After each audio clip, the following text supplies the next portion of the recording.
चरण सिंह यूनिवर्सिटी के बृहस्पति भवन के इस विशाल प्रांगण में जो आज ये लघु कथा सत्र चल रहा है, इसका जो 7वां संस्करण है मेरठ लिटरेरी फेस्टिवल का, उसके लिए मैं सबसे पहले विजय को बहुत बहुत शुभकामनाएं भी देती हूँ, बधाई भी देती हूँ। और ये जो लघु कथा सत्र है, इसका विषय रखा गया है आज कथा साहित्य में समाज और साहित्य की वर्तमान में क्या भूमिका है कथा साहित्य की। उसमें थोड़ा सा कहने के पश्चात मैं ऐसे रखा जी। समाज साहित्य को समाज का दर्पण कहा गया है और संस्कृति समाज की आत्मा है। डॉक्टर हजारी प्रसाद द्विवेदी जी हैं, उन्होंने सभ्यता और संस्कृति का अंतर बताते हुए कहा था कि सभ्यता बाहरी आवरण है और संस्कृति जो है वो उसका अंतर्निहित तत्व है।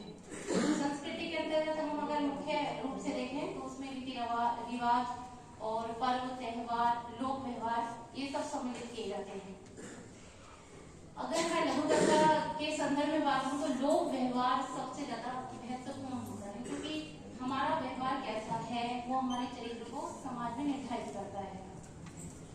आज की भी एक जो समाचार पत्र में मुख्य पृष्ठ पर एक खबर आई है, शायद आप लोग सबके संज्ञान में होगी, कि जो आगरा में हमारे जवान आगरा के शहीद हुए हैं, उनकी माता जी को कुछ नेता जो है चेक देने गए हैं और उस पर बड़ी आपत्ति हुई है कि उनकी हालत ऐसी नहीं थी कि उनकी माता जी को चेक दें, लेकिन उन्हें वहाँ खड़ा किया हुआ है। वो काफी विचलित करने वाला दृश्य है, उसका फोटो भी अखबार में है।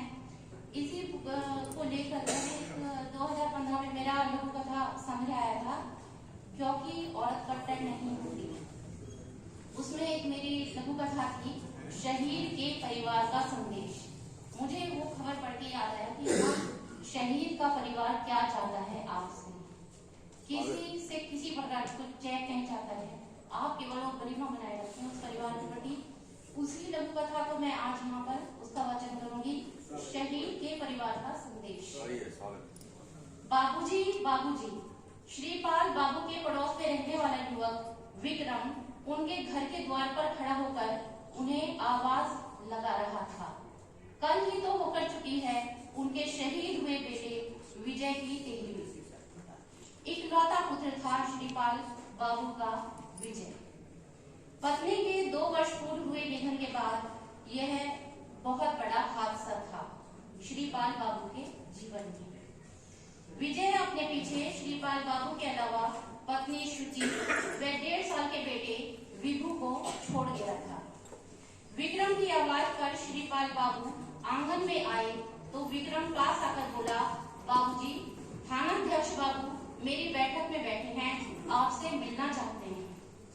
बुला ला बेटा। नहीं, श्रीपाल बाबू उदासीन भाव से बोले। थोड़ी देर में थानाध्यक्ष को विक्रम श्रीपाल बाबू की बैठक में ले आया। थानाध्यक्ष ने औपचारिक बातचीत के बाद अपने आने का मंतव्य व्यक्त किया। वे बोले, बाबूजी, मुख्यमंत्री कार्यालय से ऊपर फोन आया था, मुख्यमंत्री जी यहाँ आकर अपनी शोक संवेदना व्यक्त करना चाहते हैं।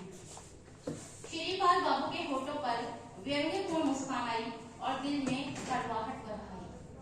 उन्होंने अपनी बहू शुचि को आवाज लगाई। शुचि के वहां आते ही श्रीपाल बाबू ने उससे पूछा, शुचि, विजय के शहीद हो जाने से क्या तुम दुखी हो? शुचि दृढ़ता के साथ बोली, नहीं बाबूजी, यदि मैं ही दुखी रहूंगी तो भविष्य में मेरा बेटा कैसे सेना में भर्ती होने के काबिल बन सकेगा। एक शहीद की पत्नी और एक भावी सैनिक की माता होने के गर्व से मैं उत्साहित हूँ। शुचि का जवाब सुनकर श्रीपाल बाबू थानाध्यक्ष से बोले, श्रीमान जी, आप अपने ऑफिसर्स को यह सूचित कर दें कि वे मुख्यमंत्री जी तक हमारा ये संदेश पहुंचा दें। हमारा बेटा अपने कर्तव्य का निर्वाह करता हुआ शहीद हुआ है। अब आप अपने पद के अनुरूप कर्तव्य का पालन करें, यही शहीदों को सबसे बड़ी श्रद्धांजलि है। यह सुनकर थानाध्यक्ष शहीद के परिवार के प्रति नतमस्तक हो गए और उनसे विदा ले अपने कर्तव्य के निर्वाह हेतु वहां से चल गए।